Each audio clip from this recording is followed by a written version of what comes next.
ke anu tu juga ya.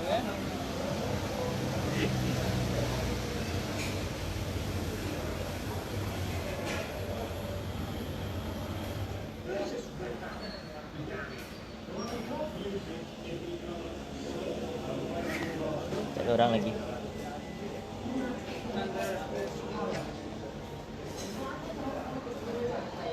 Tu. Belum.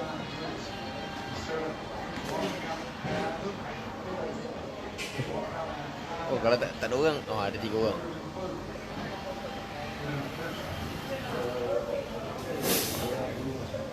Okey, selamat malam kepada semua yang sedang menonton. Tachahau, Wanakem, saya ucapkan salam reformasi. Malam ini kita bersiaran langsung live Facebook daripada Taman Merdeka. Kita hari ini berada di restoran Ayub. Bersama saya, di sebelah saya saudara Amar Firdaus, yang merupakan Setiausaha Angkatan Muda Keadilan Jasin, juga Timbalan Setiausaha Angkatan Muda Keadilan Melaka.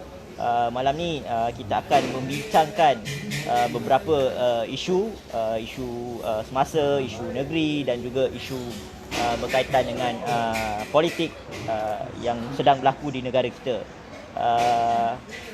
Yang sedang menonton, saya bagi saudara Amar untuk perkenalkan diri dia. Assalamualaikum warahmatullahi wabarakatuh. Salam sejahtera ucapkan kepada teman-teman, rakan-rakan seperjuangan yang menonton siaran langsung live kita pada malam ini. Saya harap perbincangan kita pada malam ini akan berjalan dengan lancar, ya. Kuat sikit. Supaya kita sama-sama dapat menyuarakan pandangan dan kritikan kita, ya, terhadap kerajaan yang memerintah pada hari ini, ya. Itu adalah hak kita sebagai anak muda yang ada semangat juang yang tinggi. Kita perlu menunjukkan hasrat kita, aspirasi kita untuk membina negara kita ini ke arah yang lebih baik. So maksud Amar sekarang anak muda kena berani lah mengeluarkan pendapat, pandangan, kritikan. Kita tahu anak muda adalah satu kelompok di mana mereka ini terlalu kritikal, Vokal. terhadap kerajaan yang memerintah. Mana-mana kerajaan yang memerintah sekalipun, BN ke PH ke ya, PN ke. PH, kita tengok daripada zaman PH dulu, mungkin disebabkan ada sabotaj yang berlaku dalam kalangan golongan pengkhianat ini, akhirnya telah memburukkan imej PH dan menyebabkan orang muda ni agak mengajuk dengan kita. Itu yang pertama. Dan sekarang ni pula, apabila Perikatan Nasional ni naik sebagai pemerintah, juga ada beberapa isu yang menyebabkan orang muda juga kecewa dengan mereka. Sebagai contoh, saya cakap dengan Encik Perasan, isu Viviana. Okey. Ingat tak semua? Pegang lah. Viviana sebagai contoh, anak muda yang menyuarakan hak dia untuk mendapatkan line internet yang lebih baik. Betul. Tetapi jawapan Timbalan Menteri itu cukup mengecewakan, kan? Cukup mengecewakan. Ada yang cakap ada bunyi kuali. Kita sekarang bersiaran langsung di restoran Ayub di Taman Merdeka. Dekat sebelah sana dia orang tengah masak. So minta maaf Okey. Boleh teruskan. Okey, saya nak sambung yang tadi isu kita bincang tadi. Bagaimana orang kata apa, Viviana dia menyuarakan hasrat dia tentang isu line internet yang terlalu kata apa, tidak memuaskan Di Sabah. di Sabah sana. Tapi Timbalan Menteri ini udahlah tak nak membantu, kan? Tidak menjawab. Bahkan dia menuduh pula anak muda ni adalah seorang yang Penipu. menipu dia punya Dia- kelayakan dan sebagainya. Kelayakan dan juga dia tidak menghadapi peperiksaan tersebut. Ini menyebabkan menimbulkan kemarahan. Saya tengok di YouTube, golongan YouTuber. Saya tahu Viviana ni adalah golongan YouTuber pun kecewa dan menyuarakan kemarahan mereka. Dan Timbalan Menteri ini pula tidak mahu turun. Dia orang kata ada ego dia. Dia bukan satu timbalan menteri, dia ada dua timbalan menteri yang keluarkan kenyataan yang Bercanggah. macam tu, bercanggah. Bercanggah orang kata. Jadi akhirnya bernasib baik Khairi Jamaluddin terpaksa Keluarkan kenyataan. keluarkan kenyataan, jumpa Viviana untuk menyelamatkan keadaan lah. Dan Tan Sri Muhyiddin Yassin pun dah jumpa dengan Viviana untuk menyelamatkan Perikatan Nasional. Dan kalaulah tidak ada tindakan susulan yang dibawa oleh kedua-dua orang ni, pemimpin ni, Tan Sri Muhyiddin dan juga Khairi Jamaluddin, saya rasa kemarahan anak-anak Muhyiddin akan diterjemahkan dalam bentuk undi dalam pilihan raya Negeri Sabah, dan ini sangat-sangat memberikan kesan kepada kerajaan Parti Perikatan Nasional dan juga Parti Barisan Nasional Di Negeri Sabah.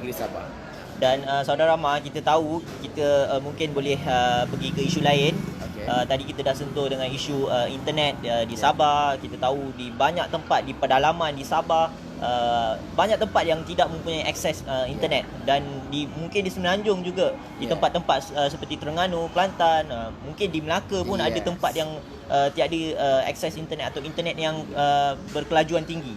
So sebab tu internet ni dalam masa tahun ni dah tahun 2020 ni sangat penting, sebab sekarang masa PKP ni kebanyakan kita yang berada di rumah memerlukan internet. Ada yang pelajar-pelajar yang universiti semua telah mengadakan sesi online bersama dengan pensyarah-pensyarah mereka. So saya setuju dengan pandangan saudara Amar. Kita memang perlukan akses internet ni di negeri Sabah dan juga di Semenanjung juga. Dan kita tahu selain daripada akses internet, saudara Amar, kita berhadapan dengan isu air.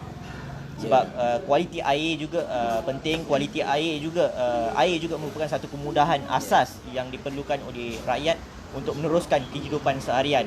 So sebab tu saya rasa dekat Melaka pun hari tu kita menghadapi masalah air, tetapi disebabkan satu jadual bekalan berjadual dibuat oleh Pakatan Harapan, sebab tu kita dapat menyelamatkan keadaan di negeri Melaka.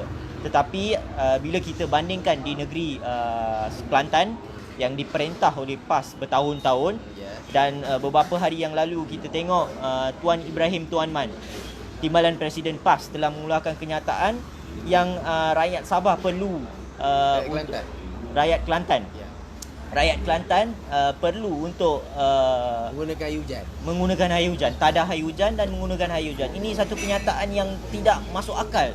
Setuju saudara Mak? Boleh ulas sikit pasal keadaan di Kelantan ini? Sebenarnya di Kelantan masalahnya bukan masalah tak ada air, tapi kualiti air tu. Ialah kualiti air yang kotor. Sebab kualiti air yang kotor tu disebabkan oleh tiada kemudahan, mungkin pipe yang baik. Dia sebab isu ini dah lama dah, sejak 20 tahun. Kita tahu daripada Kelantan, daripada zaman PAS dulu mereka memerintah, sehingga orang kata dianaktirikan lah. Betul. Dianaktirikan zaman UMNO dulu. Sekarang mereka dah berkawan. Betul. Tetapi saya tengok masih lagi ada isu tak selesai, kan? Bahkan ada yang kata guna air telaga lah, dah biasa guna air telaga lah. Jawapan-jawapan yang orang kata menyebabkan rakyat rasa jawapan bodoh jawapan-jawapan yang tapi jawapan bodoh ni daripada menteri-menteri. Menteri-menteri Perikatan Nasional memberikan jawapan yang bodoh. Dan sekarang ini menteri yang menjaga bahagian air ni, Menteri Alam Sekitar dan Air Mewah. Dia ni dan ahli nama parlimen daripada Kelantan. Dia parlimen mana? Kubang Keriat. Ya. Jadi Tuan Ibrahim Tuan Man, bila dia kata menggunakan air hujan lah, ada yang kata nak tunggu sampai, tak silap saya, berapa puluh tahun lah nak tunggu baru akan selesai masalah air, kenyataan dia. Dan sekarang ni pula dekat pilihan raya ni tiba-tiba kata lagi 2 tahun pula. Jawapan yang berbolak balik. Ya. Memeningkan kepada rakyat. Dia ada satu jawapan yang betul-betul konkret. Dia ada jawapan yang konkret. Jadi inilah yang menjadi satu persoalan yang merisaukan rakyat Kelantan. Mereka dah bosan. Kata kalau macam Melaka contoh, kita kekurangan air memang sebab air tu memang musim kemarau, air tak cukup. Satu lagi hujan masa tu tak ada musim kemarau lah, saudara Mak. Sebab tu saudara Mak, mungkin kementerian yang dinamakan pun mewah. Kalau mewah tu bermaksudnya bodoh kan. So sebab tu mungkin kenyataan-kenyataan yang dikeluarkan oleh Tuan Ibrahim Tuan Man, menteri air ini. Dia sebab apa menteri ni dia seharusnya lebih profesional mengeluarkan kenyataan. Yalah. Dia tidak boleh kena setiap apa yang menteri cakap dia akan jadi satu dasar. Betul. Dan dia akan dilihat oleh rakyat kematangan menteri itu. Betul. Berhujah Untuk dan bercakap membela isu rakyat. Ya. Kalau menggunakan hujah-hujah yang dangkal, yang tidak profesional, macam main-main saja. Jadi ini akan menjadi penilaian rakyat kepada kualiti kepimpinan menteri itu sendiri. Memang saya akui Datuk Tan Ibrahim Tohaman dia jaga menteri alam sekitar dan air. Itu bukan bidang beliau. Tapi beliau perlu memanage satu pasukan tim dalam kementerian dia boleh yang boleh menasihati penasihat, specialist, expert dalam bidang-bidang tertentu untuk menasihat untuk mendapatkan air berkualiti di negeri Kelantan. Dan inilah yang akan menyebabkan rakyat akan melahirkan kemarahan mereka dan mungkin secara tak langsung akan diterjemahkan dalam bentuk undi. Dan ini yang sangat orang kata memberikan satu kesan secara langsung kepada kerajaan yang memerintah. Dan kita memang ada bagi peruntukan dulu masa zaman PH kan? Ya, masa zaman PH kita bagi 400 juta kepada negeri Kelantan. Walaupun negeri Kelantan itu tidak diperintah oleh PH Pakatan Harapan, tetapi kita memberikan duit tersebut. Jadi orang kata Saudara Rashid suruh Saudara Amar untuk senyum sikit. Kita tegang sikit ni. Kita tegang sikit. Perkara serius. Kita nak bincang perkara-perkara yang serius malam ni untuk membela isu-isu rakyat. So Saudara Amar, kita pergi kepada isu seterusnya. Yang sedang hangat diperkatakan adalah isu PRU, Pilihan Raya Umum yang ke-15. Semalam, saya rasa semalam Tan Sri Muhyiddin Yassin yang dikenali sebagai Abah Perdana Menteri Malaysia telah mengeluarkan kenyataan kalau Perikatan Nasional memenangi negeri Sabah, pilihan raya umum akan diadakan dalam bila-bila masa daripada PRN Sabah. So pandangan Saudara Amar, kita tahu di Sabah ni antara Barisan Nasional, Perikatan Nasional dan juga parti-parti yang berada dalam komponen mereka, mereka sendiri telah menghadapi pertemuan di 17 kerusi di Dunut. Tapi kalau kita tengok Warisan Plus, Pakatan Harapan, ABGO, Amanah, DAP, antara kita tiada satu pertemuan pun. Kita lawan di kerusi-kerusi itu, kita ada calon-calon kita hanya seorang. Sebab tu mungkin pandangan Saudara Amar, bagaimanakah Perikatan Nasional ni akan kekal ataupun mereka mempunyai potensi untuk menang pada pilihan raya umum ke-15 di Semenanjung maupun Sabah Sarawak. Kita kena faham situasi di Sabah ni dengan di Sarawak ni dia berbeza dengan Semenanjung. Kan? Orang kata apa sebab ada faktor-faktor tertentu. Sebab sekarang ni pun bila saya tengok dalam perjalanan kempen yang tengah berlangsung, penganalisis masih lagi belum meramalkan apakah keputusan yang boleh memberi kejutan. Tapi kemungkinan sengit bagi pandangan saya. Sengit maksudnya pecahan-pecahan undi akan berlaku, tapi di Sabah. Di Sabah, tapi kelebihan mungkin akan insya-Allah lah. Dia saya tak sure, tak pasti. Tapi kemungkinan nampak peluang tu lebih baik kepada warisan plus. Warisan plus. Sebab orang kata mereka bersepakat. Walaupun dalam agian kursi tu ada yang melahirkan rasa tak puas hati pada awalnya. Betul. Tetapi akhirnya semangat setia kawan menghormati semangat kekitaan dalam Pakatan Harapan Plus ni. Betul. Warisan Plus ni. Jadi mereka sanggup untuk mengorbankan orang kata dia punya untuk menampakkan cita-cita tersendirilah, agenda tersendiri dalam parti, menampakkan kesepakatan untuk mempertahankan mandat rakyat yang telah hampir-hampir dicuri oleh hampir-hampir dicuri dan dirampas oleh pengkhianat Musa Aman dan juga 6 orang yang kuncu-kuncunya yang nak melompat ke ni. Tapi Saudara Amar, daripada kuncu-kuncu tu yang melompat ke sana tu Perikatan Nasional, 6 orang tu bertanding secara bebas di PRN Sabah ni. Amar rasa diorang ada potensi tak nak menang sebagai calon bebas di PRN Sabah? Menang atau tak menang itu mungkin kita kena tengok dari segi cara kempen dan situasi semasa. Ataupun mungkin mereka boleh dihukum sebabkan mereka mengkhianat kepada mandat rakyat. Mungkin Sebab mungkin antara kita tengok kat kedudukan geografi dia bertanding. Kalau dia bertanding area kawasan agak bandar sikit Bandar ke sikit. kan, pekan-pekan sikit ke, mungkin akan memberi kesan kepada mereka. Betul. Tetapi kalau di kampung tengok macam mana corak berkempen. Sebab kita tak boleh nak baca. Pilihan Raya Sabah ni dia pertembungan antara kerajaan negeri, betul. itu warisan plus dengan kerajaan persekutuan. Dua-dua kerajaan. Betul. Kalau kita tengok warisan yang membangkang, itu lain cerita. Betul. Mungkin perikatan ada kelebihan. Tapi ini menunjukkan dua-dua kerajaan. Berbeza, kerajaan yang berbeza. Kerajaan persekutuan dan kerajaan negeri. Sebab kita tahu Ah. kerajaan persekutuan dia ada kuasa yang Dan- lebih, dia ada dan duit. Kena ingat di Sabah, kerajaan negeri dia orang kata apa, mempunyai bidang kuasa yang ada lebih sikit berbanding kerajaan negeri di Semenanjung. Contoh di Sabah ni ada immigration, kereta api, apa Kita semua boleh- di bawah bidang kuasa. Betul. Dan dia mempunyai hasil yang banyak dan Sama sebagainya. macam Sarawak. Yes, macam Sarawak, dan inilah yang akan membantu secara tak langsung lah. Dan saya tengok Datuk Seri Syafiq Abdal ni, dia mempunyai pengaruh dia tersendiri, especially di Sabah belah timur. Belah timur. Ya, dia ada kekuatan dekat sana, kubu kuat dia. Jadi mungkin kat situ dia akan memberi kelebihan kepada warisan Kubu plus. kuat warisan lah. Yes. So maksud Amah warisan plus dan juga Pakatan Harapan. dan satu lagi, antara yang membantu, faktor yang membantu untuk kemenangan warisan plus ni ialah kerana Perikatan Nasional, Barisan Ya. Nasional sendiri bertanding. Bertembung Dia antara bertembung. satu sama lain. Dia sendiri tidak mempunyai satu mufakat yang kukuh. Dan satu lagi saya nak sentuh Saudara Amah, sebab hari tu Zahid Hamidi memberitahu calon ketua menteri ni akan ditentukan selepas mereka menang PRN Sarawak, Sabah. Yes. Tetapi Tan Sri Muhyiddin Yassin telah mengeluarkan kenyataan Datuk Haji sebagai calon ketua menteri daripada Bersatu. Tetapi macam mana, sebab antara mereka pun mereka tak sepakat untuk menamakan calon ketua menteri. Dan Warisan Plus Pakatan Harapan telah menamakan Datuk Seri Syafiq Abdal sebagai ketua menteri, calon ketua menteri kalau Warisan Plus menang. Ya, sebab macam UMNO sendiri, dia orang main tarik tali. Sebab dia orang ni tidak ada calon yang berkaliber untuk diketengahkan sebagai ketua menteri. Sebagai contoh, pengurusi UMNO negeri siapa?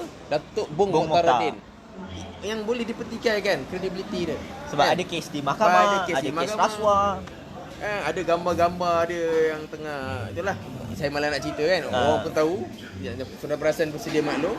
Orang kata apa, yang memang akan dijadikan sebagai bahan kempen oleh parti yang lawan dia, Warisan Plus. Sebab tu sebelum ni UMNO pun telah menolak Bung Mokhtar sebagai pengarah pilihan raya negeri Sabah. Yalah, tapi dia ada kuasa sebagai pengurusi negeri. Ya. Dan dia mungkin berbaik dengan Datuk Seri Zahid Hamidi, kan? Betul. Jadi dekat situ dia ada kuasa sebagai pengurusi negeri. Dia boleh menentukan perjalanan calon kempen dan sebagainya. Betul, saya sebagai setuju. pengurusi negeri. Tetapi dia tidak berani untuk meletakkan diri dia sebagai calon ketua menteri. Betul. Kan, walaupun Betul. Zahid Hamidi kata kita akan umumkan. Sebab apa? Datuk Bong Mokhtaruddin kalau diletakkan sebagai calon ketua menteri, maka akan Mungkin dia ranap akan menang kalah lagi teruk. akan lebih teruk. Jadi terpaksalah Muhyiddin ni dia beralas sikit. Betul. Terpaksa dia letak Haji. Saya mungkin saya bagi pandangan saya lah. Mungkin dia orang ni ada pakat secara tersembunyi. Mungkin strategi dia orang. Strategi mereka kan. Betul. Dia tak nak, takkan nak letak Bong kan. Betul. Dia pun fikir logik juga. Betul. Dia tak mungkin terpaksa, boleh kalah. Dia terpaksa letak siapa ni, Haji Ji, yang mungkin rekod dia orang tak nampak Tak lagi lah. kenal lagi. Masih lagi orang kata stabil lagi Stabil lah kan. lagi. Ya. Dan saya juga dengar kalau contoh Barisan Nasional Perikatan Nasional menang di PRN Sabah ni, kemungkinan besar Musa Aman ni akan dilantik sebagai TYT. Ada kemungkinan itu tak? Sebab tu dia orang kata Musa Aman tidak bertanding dalam PRN sebab mereka nak menempatkan Musa Aman ni sebagai governor negeri Sabah. Kemungkinan itu ada. Sebab saya sendiri pun sebaik saja Datuk Seri Musa Aman digugurkan sebagai calon, tidak dengar dia bunyi dikritik. Betul. Dia menghentam secara terbuka. Mungkin ada desas-desus tu ada. Mungkin dia disenyapkan dengan tawaran jawatan sebagai governor. Kalau tidak, mesti dia dah bising dah. Ya, betul. Dia akan buat kenyataan media, menghentam apa dan Betul, sebagainya, mengkritik. sabotaj jentera kerajaan, jentera pilihan raya dan sebagainya. Tapi sekarang senyap, Tapi biasa tidak kemungkinan ada. itu ada. Saya tak tahu, ini mungkin strategi Betul. mereka. Macam PAS bagi contoh kan. Betul. PAS dia tak bertanding di Sabah. Mungkin ada deal tertentu. Kalau lah Perikatan merampas Sabah, mungkin ditawarkan jawatan-jawatan tertentu. Mungkin. Saya kata betul. mungkin. Saya tak cakap ya. Dia ada tanda Mungkin. persoalan di situ. Ini satu strategi politik yang mungkin mereka tak nak dedah. Betul. Jadi kita tidak boleh ambil mudah lah. Betul. Tapi ketetapan kita, kelebihan kita untuk Warisan Plus, kita ada satu kesepakatan yang kukuh. Betul.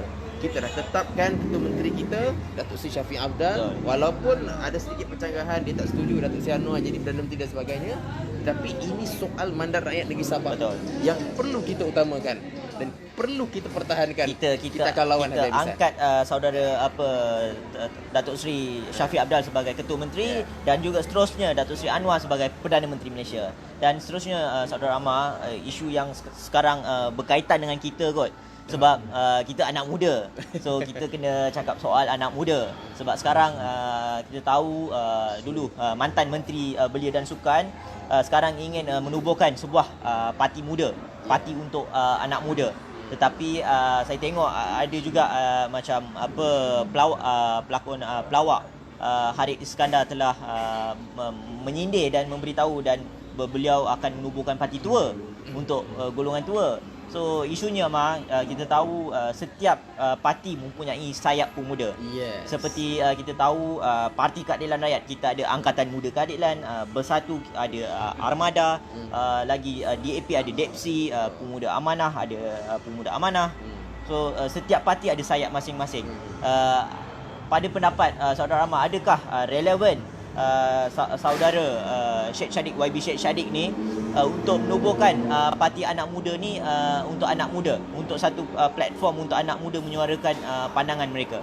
Perlu ke ataupun relevan ke parti muda ini pada masa sekarang ataupun ia lebih penting pada masa akan datang? Yalah, bagi pandangan saya parti anak muda ni, bagi saya untuk dalam ruang lingkup demokrasi negara kita tidak ada masalah. Siapa pun bebas menubuhkan mana-mana parti tak di salah dari negara segi Malaysia. perlembagaan dan sebagainya. Demokrasi kan? Tapi banyak persoalan yang timbul. Di sebalik dia nak tubuhkan parti ni, apa tujuan dia? Kan? Mungkin ini serampang dua mata ke, kita tak tahu. Betul. Sama ada dia tubuhkan ini adalah untuk memecahkan sokongan orang muda. Sebab seperti yang saya cakap awal tadi, Betul. anak muda ni kritikal terhadap mana-mana parti pemerintah. Jadi dulu orang muda ni sangat kritikal kepada Barisan Nasional. Betul.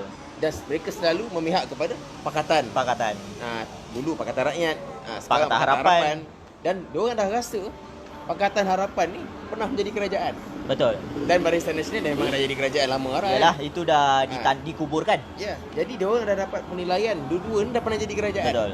Jadi anak muda ni rasa yang dah dapat merasakan. Dia tahu bandingkan antara PN dengan PH, sekarang PN.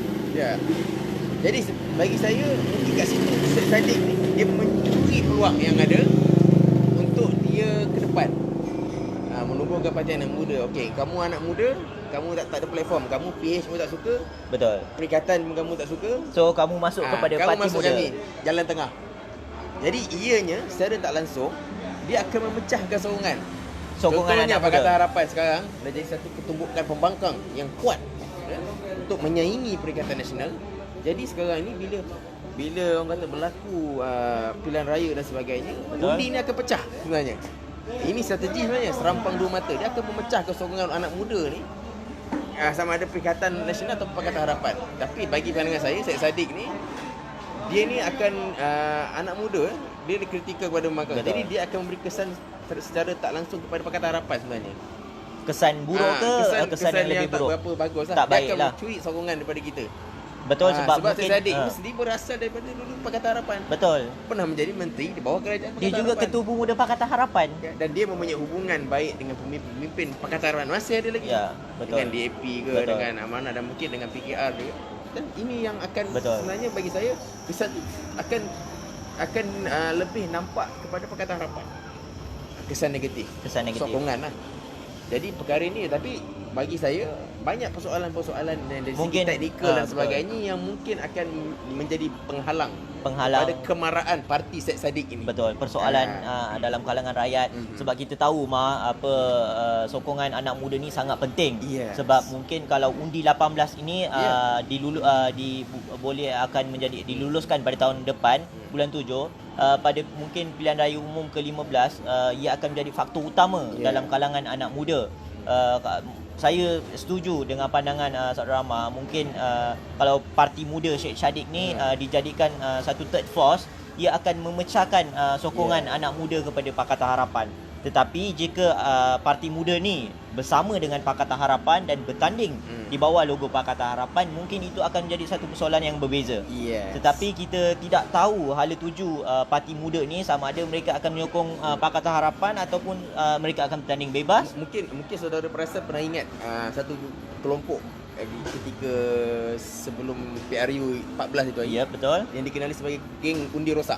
Ya, betul. Ini antara kelompok-kelompok yang mungkin akan menjadi target Betul. Syed Saddiq untuk tarik mereka ni Untuk mendapatkan sokongan, dan mereka. sebagainya. Dan saya dapat maklumat parti yang Syed Saddiq ni dia ada menghubungi golongan Insta famous influencer yang ada pengaruh ni untuk join parti dia.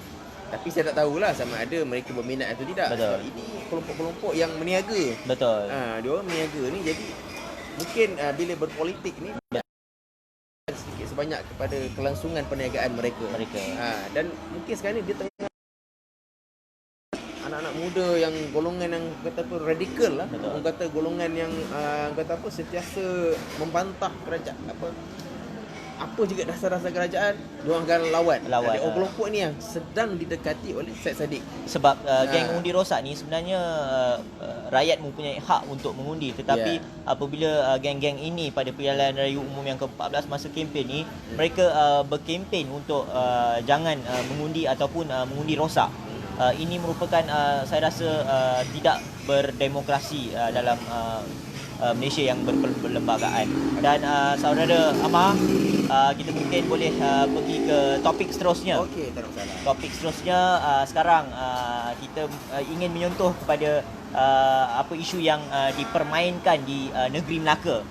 Kita ni anak Melaka, kita boleh menyentuh sikit isu berkenaan dengan kenyataan yang dikeluarkan oleh mantan Ketua Menteri YB Adli Zahari yang mengatakan kerajaan sekarang ini akan menukar pegawai kewangan negeri Melaka. Kita tahu pegawai kewangan negeri Melaka ni Datuk Hanafi. Datuk Hanafi ni pada masa Pakatan Harapan ni beliau telah berjimat cermat duit rakyat ni, duit kerajaan negeri. Kita telah melakukan pelbagai inisiatif. Sebagai contoh, kita berikan bas percuma, rumah peduli.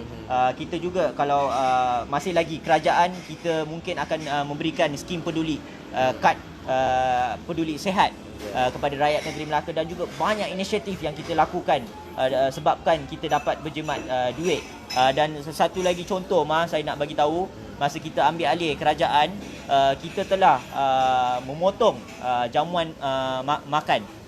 Tiada lagi makanan disediakan semasa mesyuarat. So akibat penjimatan ini, kita dapat menjimatkan hampir 400,000 pada tahun 2018. Dan duit ini kita boleh gunakan untuk berikan kepada rakyat. Dan apa pandangan saudara Amar tentang kerajaan Perikatan Nasional, kerajaan yang diangkat melalui pintu belakang, kerajaan yang Tok Guru Hadiawang bagi tahu, kerajaan Tebuk Atap ni. Kerajaan Tebuk Atap ni menindas penjawat awam. Penjawat awam yang berkualiti ini ditindas dan sepatutnya mereka kena ditempatkan di tempat itu, tetapi mereka ditukar. Apa pendapat Amar tentang isu ini? Ya, bagi pandangan saya saya ada ramai sepupu sepapat lah yang berkhidmat di negeri Melaka sebagai penjawat awam. Ada yang jadi engineer, saya tak nak sebut jabatan lah. Yalah. Ada nanti yang kena jadi, tukar 24 jam. Penolong jurutera di PBT kan. Dan mereka rasa seronok bila bekerja di bawah kerajaan Pakatan Harapan Melaka. Dia orang rasa seronok sebab tidak diganggu. Betul. Tidak ditekan, ada kebebasan untuk menyuara. Mereka kata apa? Dulu masa zaman BM, masa contoh yang jurutera tu lah. Dia kata apa? Mereka akan ditekan lah kalau luluskan, minta projek dan sebagainya. Zaman PH tak ada. Sebab apa? Keterbukaan, ketulusan, tiada rasuah, Tak integriti. ada minta projek. Betul. Kan? Mungkin tak tahulah sebab mungkin orang PH tak pernah ada lesen-lesen niaga ni, kontraktor ni dan sebagainya. Dan UMNO ni pula mungkin dah biasa dengan tu. Jadi orang kata apa? Inilah yang membezakan kaki tangan awam yang non-partisan ni. Mereka senang bekerja di bawah Pakatan Harapan. Ini yang saya lebih dengar. selesa. Luahan mereka kan. nak pergi nak jenguk macam contoh yang penolong pegawai yang PBT tu, dia nak menjenguk kilang-kilang haram ni, tak ada dah ganggu oleh YB tertentu. Betul. Sekarang main masuk je kedah Ya. je. Kita ada kuasa. Dulu yang main reda ni saya teringat kepada dulu YB yang bersama dengan kita. YB yang terlalu famous dekat satu Malaysia. Kita tahu YB mana tu? Juara penembak. Juara penembak YB beliau yang dulu bersama dengan DAP Pakatan Harapan.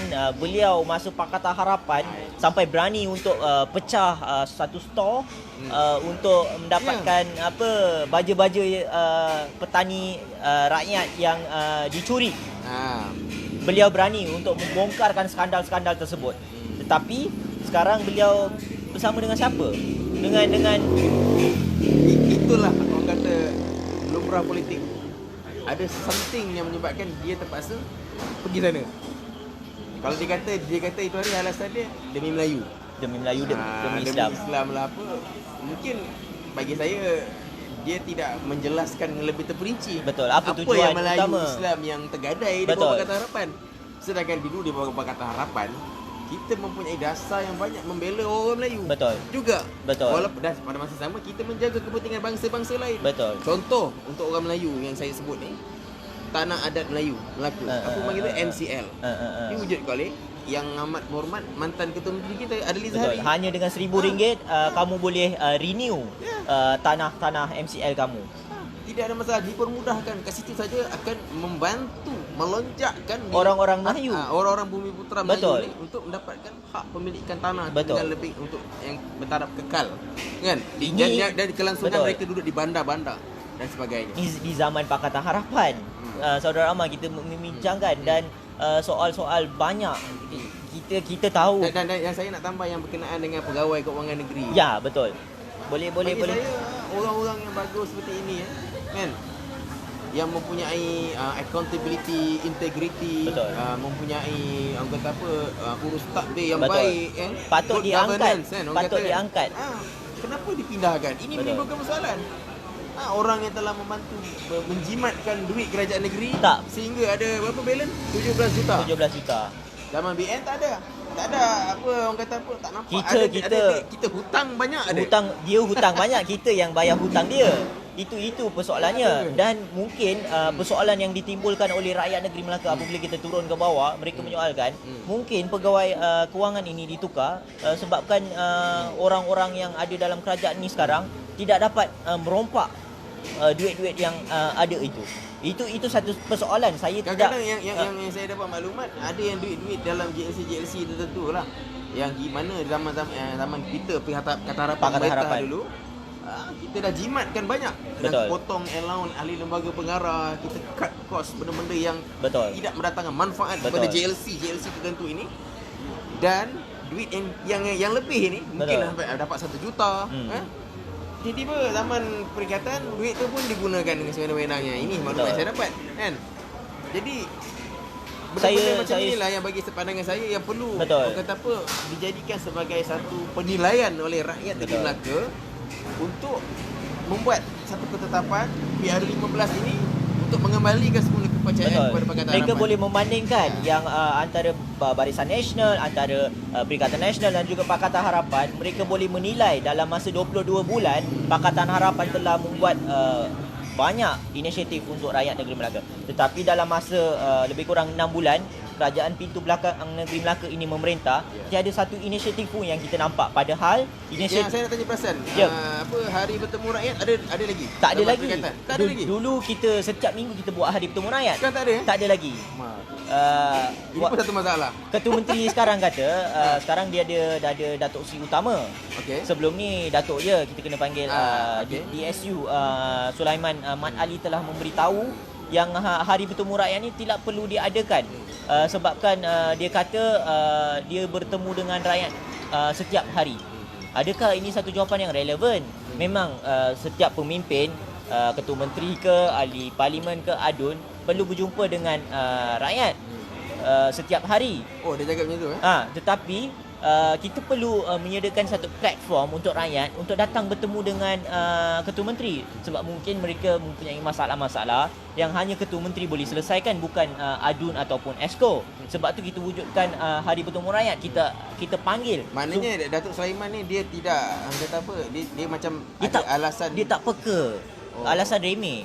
Maknanya dia kata biar esko yang adun-adun Dia tak selesaikan. kata macam tu. Dia kata yang dia bertemu dengan rakyat tu setiap hari. So dia kata tak perlu adakan Hari Bertemu Rakyat sebab dia bertemu dengan rakyat setiap hari. Yalah, bagi pandangan saya mungkin itu cara dia yang tersendirilah, Ya. kan. Tapi kita nak tengok apakah keberkesanan yang berlaku dalam Betul. tempoh dah cukup 100 hari. Dah cukup 100 lebih ni dah 6 bulan mah. Tapi bagi pandangan saya lah, sebagai warga Melaka yang prihatin, saya masih belum nampak apa keberkesanan yang ada. Betul. Tak ada Hari Bertemu Rakyat. Yang saya nak cakap satu pasal rumah peduli. Rumah percuma yang Pakatan Harapan bagi. Apa cerita sekarang? Tak ada cerita sebab memang tak tahu apa yang berlaku. Sebab benda tu kita masa kita meninggalkan kerajaan negeri, pejabat Ketua Menteri, kita telah meninggalkan YB Adli Zahari, mantan ketua, meninggalkan 6 juta ringgit untuk menyediakan rumah peduli kepada rakyat yang susah. Mereka yang ada tanah ni, kerajaan negeri akan membina rumah peduli ini. Tetapi apa yang berlaku sekarang? Masih lagi tidak nak dengar apa-apa khabar. Tidak dengar. Ada rumah yang diluluskan pun kita tak tahu dalam apa keadaan ataupun proses, Saudara Mah. Jadi inilah yang akan menimbulkan satu keresahan dalam Betul. kalangan rakyat di 40 Betul. yang tak memiliki rumah. Rakyat Melaka mesti memiliki rumah. Dengan kapasiti negeri kita yang kecil, Betul. penduduk pun dalam 800,000. Betul. Sewajarnya rakyat negeri Melaka ni, setiap rakyat negeri Melaka, anak muda ni memiliki rumah. Betul. Ini polisi yang kerajaan, tidak kira lah Pakatan Harapan ataupun Mak, Perikatan Nasional. Saudara Mak, Pakatan Harapan sebenarnya masa kita memerintah 22 bulan di negeri Melaka ni, kita telah mewujudkan satu rumah belia. Rumah belia ni di bawah lingkungan 180,000 dan ke bawah. Sesiapa Rumah anak mampu muda, milik lah. rumah mampu milik. okey. Dan mereka yang mungkin yang golongan Melayu yang tidak mempunyai dana, kita menyediakan dana harta tanah Bumi Putra. Okey. Dan melalui dana itu, mereka yang tidak mendapat pinjaman di bank, di bank yang biasa, mereka boleh meminjam di Amanah Finance House yang telah disediakan oleh kerajaan yang sebelum ini, kerajaan kita, kerajaan rakyat. Sekarang masih lagi Amanah Finance House. Dia saya rasa dah tukar kepada Melaka Finance House, bukan lagi Amanah Finance House. Saya hari itu melihat dulu catnya lain, dan kini mereka telah menggunakan duit untuk mengecat balik bangunan tersebut. Benda-benda ni saya rasa sedih lah apabila mereka membazirkan duit itu dengan sewenang-wenangnya. Dan Jadi itulah saya katakan polisi yang baik sebagai sebuah kerajaan yang dalam negara demokrasi sebenarnya kita kekalkan. betul. Dan dan pegawai keuangan yang ditukar serta-merta. Dia saya apa yang baca dalam kenyataan YB Adli Zahari, sepatutnya daripada hari ini Sabtu kan. Sepatutnya daripada hari ini beliau ditukarkan. Jadi orang kata apa, kerajaan negeri kena memberi penjelasan dengan lebih terperinci. Betul? Atas dasar dan sebab apa dia ditukarkan, kan? Betul. Kenapa orang yang baik yang telah banyak membantu negeri Melaka ni keluar daripada kumpul hutang yang besar, Betul? banyak membelanjakan duit-duit ke arah kebajikan rakyat negeri Melaka, ini ditukar, Betul. kan? Jadi ini yang akan menjadi satu indikator lah. Betul. Orang kata apa, satu penilaian daripada rakyat negeri Melaka. Betul. Melihat sejauh mana keberkesanan kerajaan yang ada sekarang ini. Betul. Untuk membela untuk apa, orang kata apa, adakah mereka mampu buat sebaik yang apa kerajaan Pakatan Harapan, walaupun Betul. 22 bulan kita menunjukkan prestasi yang baik. Betul. Saya ambil contoh satu benda yang mudah aja. Betul. Parking percuma. Ya, kita bagi Kita- Sabtu dan Ahad. Satu Ahad diorang buat hari apa? Hari Isnin dan Selasa. Isnin dan Selasa siapa yang akan datang ke Melaka? Jadi ini yang menimbulkan satu perbandingan. Betul. Satu contoh. Contoh yang Dan mudah. saya tengok dalam page Majlis Perbadarah Hantun Jaya Betul. sendiri pun, orang kata apa, dah ramai komen-komen negatif yang mengecam apa dasar kerajaan perikatan ni. Betul. Kerana melaksanakan parti berjumpa pada hari Isnin dan Selasa. Betul. So saja itu kita dah menjadi nampak satu dah. contoh yang ni lah yang tidak baik. Dan maaf, saya tengok restoran Ayub pun dah tutup. Dekat sini saya rasa pukul 12 restoran ni akan ditutup. Sebelum kami dihalau daripada restoran ini, saya mengucapkan terima Minta kasih. maaf lah, sebab kita mencari rezeki, kita lewat Ya, sikit betul, ni, betul. kan? Lewat sikit. Saya minta maaf. Hari ni kita lewat berlive dan kita akan pastikan akan live pada masa akan datang secara kerap. Banyak benda kita boleh bincang. Banyak benda boleh dibincang, boleh isu-isu rakyat kita boleh ulas, kita boleh bagi pandangan. Pandangan anak muda ni sebenarnya relevan dan juga bernilai. Dan saya akan pastikan dalam sesi-sesi akan datang kita akan memberikan lebih ulasan dan maklumat isu-isu semasa. Terima kasih kepada mereka yang sedang menonton dan memberikan sokongan. Saya minta untuk rakan-rakan yang sedang menonton untuk subscribe YouTube channel saya iaitu Perasan Kumar Prakasam, dan juga like page Facebook saya Perasan Kumar Prakasam. Dan terima kasih. Selamat malam. Share Nandrik. Selamat malam. Assalamualaikum. Reformasi Lawan tetap lawan sampai menang. reformasi. Terima kasih. Terima kasih.